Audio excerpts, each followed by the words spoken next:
For this custom island, Peter Polcyn of Rail & Style Custom Woodworks designed the brackets to look like they could have been in a barn 100 years ago.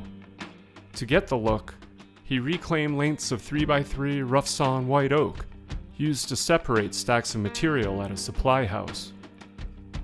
To make the brackets, he worked sequentially, beginning with the L, before integrating the brace. Peter doesn't use glue or fasteners, just half-lap joints with pegs to lock the assembly together.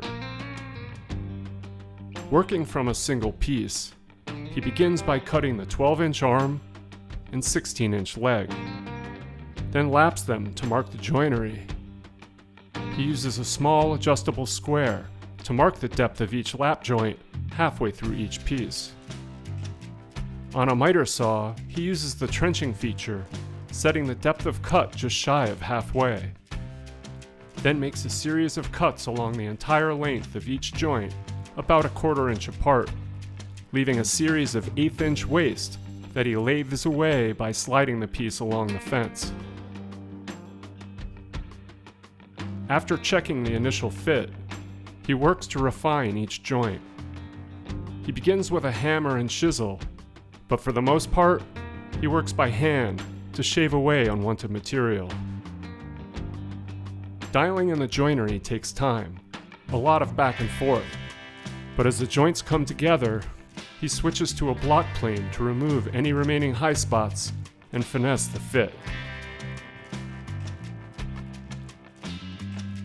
He uses a quick square to square up the L and integrate the brace along the 45-degree edge. Then he marks the joinery. Next, he's back to trenching on the miter saw.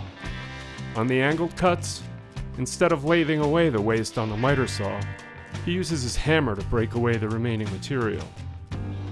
Then he's back to chiseling, fitting, and more chiseling, until he's ready for the final pass with the block plane. When he assembles the parts, the joinery is tight, with no wiggle room. Even without pins, the brackets hold together as a solid unit. He centers a peg over each joint using a 1/2-inch flat bore bit starting with the L.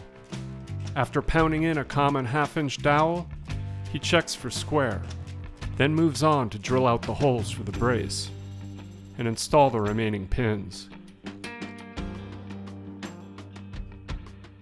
Between the lap joints and the pegs, the bracket locks together permanently. He runs the outside edges against a belt sander so they'll fit flush against the island and countertop. Then, as a final detail, he cuts a 45 on each end of the L. He moves to a restore tool with a nylon brush wheel to clean away dirt.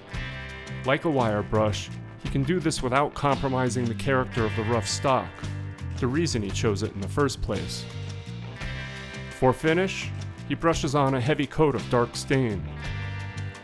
Then he pads it out with a rag and hits the pegs and edges with a sanding block to bring out contrast. And that's it. The rustic brackets are complete. To install, 6 wood screws are driven from the inside of the cabinet, and a couple beads of silicone are applied at the countertop.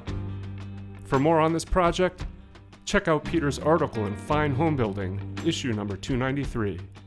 Thanks for watching.